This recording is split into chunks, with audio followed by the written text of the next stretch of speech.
పిల్లోళ్ళకి ఎంతో ఇష్టమైన chapati egg role. హెల్తీగా అండ్ ఫాస్ట్‌గా అయిపోయే రెసిపీ. తక్కువ ఇంగ్రీడియెంట్స్‌తో ఎలా చేసుకుందామో చూసేద్దామా? ముందుగా 1 కప్ గోధుమ పిండి అండ్ సాల్ట్ ఏసుకొని బటర్ ఏసుకున్నాను. బటర్ ఏసుకోవడం వల్ల సాఫ్ట్‌గా వస్తాయి చపాతీస్. అండ్ ఆయిల్ ఏసుకొని మెత్తగా కలిపేసుకొని పక్కకు పెట్టుకున్నాను. ఆనియన్, పచ్చిమిర్చి, టొమాటోస్ అన్ని కట్ చేసుకున్నాను. ఇంకా పాన్ పెట్టేసి ఆనియన్, పచ్చిమిర్చి, టొమాటోస్ అన్నీ వేసేసి లైట్‌గా ఫ్రై చేసేసి అండ్ కారము, సాల్ట్ ఏసేసుకున్నాను. ఇంకా ఫ్రై చేసేసుకొని ఎక్కువగా స్పైసెస్ ఏమి యాడ్ చేయలేదు. ఇంకా లైట్‌గా పొడి స్ప్రింకిల్ చేసేసుకొని ఇక్కడ చపాతీస్ చేసేసుకుంటున్నాను. ఇంకా పాన్ హీట్ అయిన తర్వాత ఇంకా ఇక్కడ చపాతీస్ వేసేసుకున్నాను.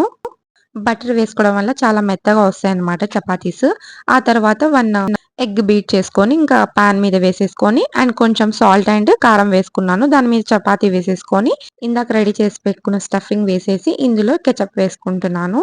ఇంకా రోల్ చేసుకోవడమే. Subscribe to my channel. Bye.